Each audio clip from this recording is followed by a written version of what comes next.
Hello, everybody. Welcome or welcome back to my channel. We are here with episode 9 of Only You. Thanks for clicking the video. We're gonna get right into it. Let's go. We start in the record company. The assistant shows Isla's boss the pictures that were leaked online. She wants to call Isla. Key, the assistant, had already tried that. However, Isla never picked. They switch it up and decide to call Tana. He's like, alright. That's when Tawan and Isla come tiptoeing back into the house. Tawan starts off by apologizing to Tana for her behavior, sneaking and creeping in the house to see Isla without his permission, and will take full responsibility for her actions. Isla also apologizes for her wrongdoings. Tana, like, you saw the reporters outside, right? What you finna do next? Isla wants her phone back so she can call the record company. The night gives her the phone and is like, with this kind of scandal, things don't look too good. Isla calls her boss and says, tomorrow I'll go live and make a public statement. It's the following day and Isla is still on the apology tour, now apologizing to her boss for dragging her into the mess. The boss talking about, girl, don't worry about it. I've been had a hunch for a minute, but I kept forgetting to ask. Then when the pictures came out, I finally got my answers. Tawan said sorry too for causing all this trouble. The boss asking Tawan, why you apologizing for? You ain't did anything wrong, Isla did. And I'm like, I like how the boss is joking around with them about the whole situation, not scolding them like kids and shit, how the dads do. Isla is now making her statement to the public. She says she finna clear all the news that has been circulating on the internet. Yeah, that's really her in the photos, and the individual beside her is the one she loves the most. She's been her first love since high school. She supports me and encourages me to follow my dreams of being an idol. Isla continues, I pushed through, trained hard, dancing and singing, the whole 9 yards, so that I could stand in the spotlight in case Tawan might see me again. That's why I don't want to let her go now that we've found our way back to each other. I'm truly happy. I never intended to lie to my fans, and thank you for all the love you shown me. But for those who have decided to stop loving me, I'll accept. I'm like, that was a very to the point statement, which I like. The netizens was probably doing too much like they do in real life to these idols and artists and just regular people on the internet, but whatever. Tawan comes in the frame to support Isla. The boss sees this and is like, keep rolling, white in the frame. He is worried about the fans. The boss ain't worried about nothing and says, it's fine, no matter what happens, I'll stand by Isla. And right there, I need me a boss like that at all times.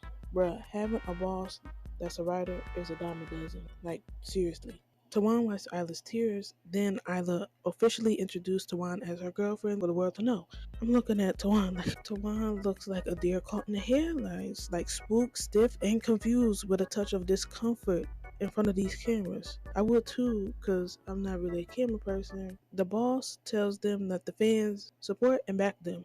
And we're lucky. Isla is extremely thankful that the boss understands the both of them. Boss saying they ain't did nothing wrong. Their love is beautiful. We shouldn't be shutting it down. Then some random girls come running in, hype over Isla, talking about she everything. They watched the live and it brought them to tears and is enamored with Tawan. Boss like, ain't y'all supposed to be rehearsing or something? Go do that. Then they ask Isla if it's alright to be officially Tawan's fangirls. Tawan is looking so lost right now. The girls leave and the boss tells Tawan, you're getting famous now. If you're ever interested in the entertainment business, let me know. I'll manage you. I'm over here like, not the boss still trying to book Tawan just like in episode number 2. The boss is too funny. Get her. Somebody get her. Key informs them as soon as the live has ended. Tons of offers came in for a couple interviews and talk shows. Key's like, I'll help set it up if you want me to. Isla politely declines because she don't want the pressure to win. Just having people accept them is fine enough with her. The boss like,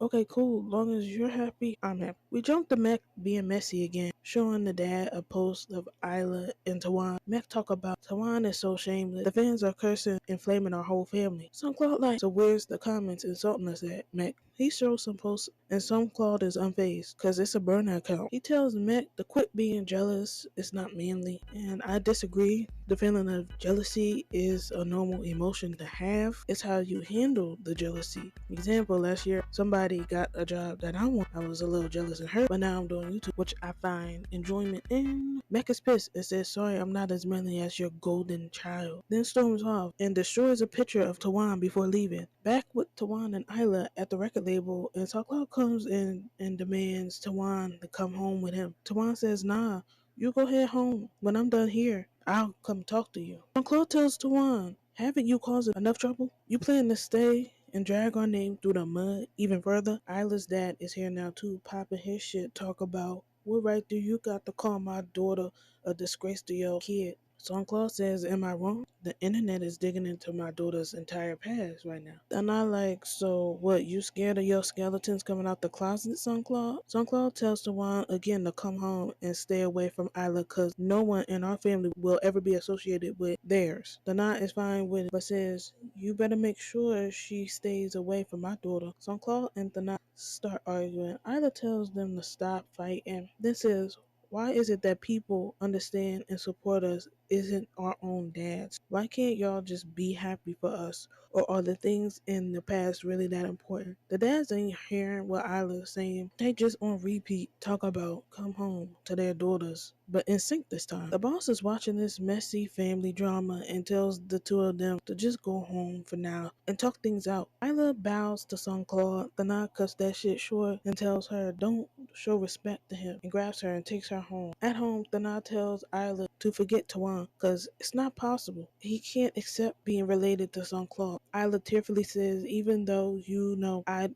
be heartbroken if I broke up with Tawan. You know how much I love her. You know she's my biggest inspiration. You think I can just let her go? Isla continues, the fans accept us. My career is still intact. People are praising us. They want us to appear on TV shows together. The only one who still don't accept us is our dads. Isla ends with asking, can you just forgive Song Claude? Dana says, nope, I can't. I'm like, bruh, I see where the daughters be getting their stubbornness from. It's their dads. Like, they literally cut from the same cloth. It's their dads. Tawan is at the office. The team was so excited about the news. They got balloons and shit ready, but notice Tawan's mood is in the dumps and Ya asks, Tana still ain't budging, right? Tawan says, yeah, my dad showed up to stir up things too. Then someone radios in saying documents from TS Constructions have arrived for Tawan. In a flashback, Tawan's dad asks her again to come work for him at his company. Tawan's like, I'm not even cut out for this job. Plus, I didn't even study in the field. So Clark says, girl, it ain't even that hard. I'll teach you everything. Just think it over, Tawan. Tawan says, what about you and Dana? So Claude talk about, do I really need to say more about that man? I told you to break up with Isla because I'll never make peace with him. Tawan's like,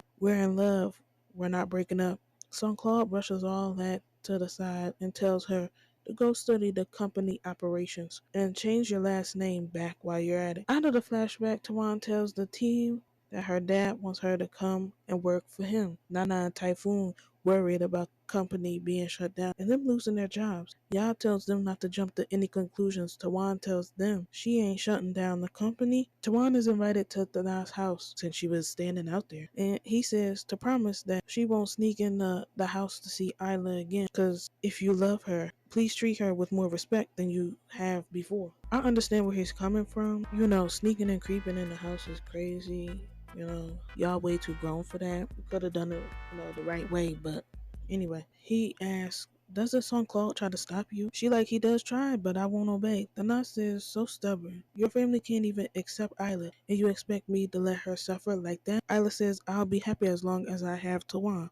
I'll be happy. Isla comes to sit next to Tawan, but Tawan wants her to be next to Dana. Dana reiterates that if Tawan wants to see Isla, come through the front door instead of sneaking and creeping. If Tawan wants to be in Isla's life, do it openly. Dana continues, I know I can't stop you from seeing Isla, but that doesn't mean that I accept this relationship. If you want to love each other while making me miserable, then do whatever you want. I'm like, how did he make this about him? I was with you about Tawan sneaking in your house, around to see Isla, but him saying that their relationship will make him miserable is wild. Like, you're miserable because you got this rivalry that's been going on for ages that nobody cares about but you two. This shit is crazy. Tawan's like, my family ain't got nothing to do with our relationship. And Isla ain't gotta live here in this house either. I'm like, true, cause don't they got a second house? Like, I swear they had a second house that Isla used when she was working late. Why she can't just stay there? Anyway, Dana like, what you mean? Tawan explains, she ain't never been accepted by anyone in the house, and that everything she achieved, she did on her own merit. Then tells Dana not to worry, cause she ain't gonna let anyone hurt Isla. Dana is at his wits' end and just gets up and leaves the room. Now we with Isla in her room. She's still broken up about the situation. Tawan knocks on the door and enters. Isla fakes being asleep and weeps, and he weeps, telling Isla, I love you. Isla breaks down crying after he leaves. Then her phone rings. It's Tawan. She declines the call though. Tawan decides to text Isla. Still, Isla doesn't respond. A montage of them doing their daily activities starts. You can see they're not really there or focused on their job. They're both super unhappy right now. Isla is now at the dinner table with her dad. He trying to act like everything is cool by having her favorite dish being made. She dryly says thank you. Then her phone rings. It's Tawan again. Isla declines the call again and cries while eating the dinner. In the flashback, Isla asks Tawan if she really thinks that they can be together if both their dads refuse to accept, because she can't see any way out of the situation. Tawan is on mute and ain't answering the question at all. Out of the flashback, Tawan is crying in her office. And that's how it ends. Okay, y'all, this was a heavy emotional episode. For like the last 4 or 5 episodes, I just been crying nonstop. This episode, I didn't see Tawan or Isla actually talk to each other, except for when Isla was going to go live. I don't know why the dads only act like Tawan and Isla are the stubborn ones when none of them will let go of the past. Imagine y'all are their only living parents, right? Your daughters are all you got. Well, except for Songclaw, but they've been going through heartbreak all cause y'all beefing. That's crazy to me. I wouldn't drag innocent people into my mess. And with Mech, I felt Songclaw was out of line, saying jealousy made him less of a man. That's bullshit. It's just another emotion that you have to understand how to handle properly. And lastly, the MVP of this episode is the boss. She's been kind and understanding from jump. She needs a promotion. I want her to employ me right now because I need it. Get her a raise.